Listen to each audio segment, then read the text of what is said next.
నేను ఏ రోజు అబద్ధాలు చెప్పలేదు. ఒక హిందూ ధర్మాన్ని నమ్మినటువంటి వ్యక్తిగా, వెంకటేశ్వర స్వామిని నమ్ముకున్నటువంటి వ్యక్తిగా నేను అబద్ధాలు చెప్పుతాను అని చెప్పను. అలా చెప్పుతాను అని ఎవరైనా నమ్మినట్లయితే అది మీ యొక్క విజ్ఞతకే వదిలేస్తున్నాను. హింసలేని రాజకీయాల్లో నన్ను నిర్ణయించుకున్నాను. ఇది వాస్తవం. నువ్వు ఇన్ఫరెన్సెస్ డ్రా చేయొద్దు. నేను చెప్పింది విను. రాధాకృష్ణ చెప్తున్నాడు, సరేనా? లేదు, ఈనాడు కిరణ్ చెప్తున్నాడు, సరేనా? ఎందుకు అసందర్భమైనటువంటి ప్రశ్నలు అనవసరం. నువ్వు అడగాల్సింది క్లారిటీతో అడుగు, నేను చెప్తా. మార్స్ కానీ లేకుండా ఉంటే చంద్రమండలంలో కానీ చేయకూడదు. అది ఏదన్నా రాజకీయాలకు సంబంధించిందా?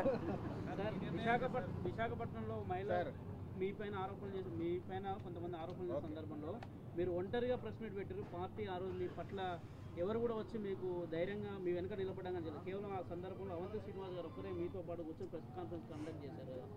అట్లాంటిది ఏమైనా మీకు పార్టీ మిమ్మల్ని పట్టించుకోలేదనే కోణంలో మీకు ఏమైనా అనిపించిందా? నాటి సందర్భం నుంచి కూడా మీరు కొంత అసంతృప్తి ఉన్నట్టు అనిపించింది. మీకా? డెఫినెట్లీ అందరికీ. మీకందరికీ అనిపించిందా? సోషల్ మీడియాలో ఇప్పుడు మీరు రాజీనామా చేసినట్టే సజ్జలో ఉన్నాడు, సజ్జల చేయబట్టే విజయసాయి రెడ్డి రాజీనామా చేశారని పెద్ద ఎత్తున ఏది మళ్ళీ చెప్పండి. సోషల్ మీడియాలో మళ్ళీ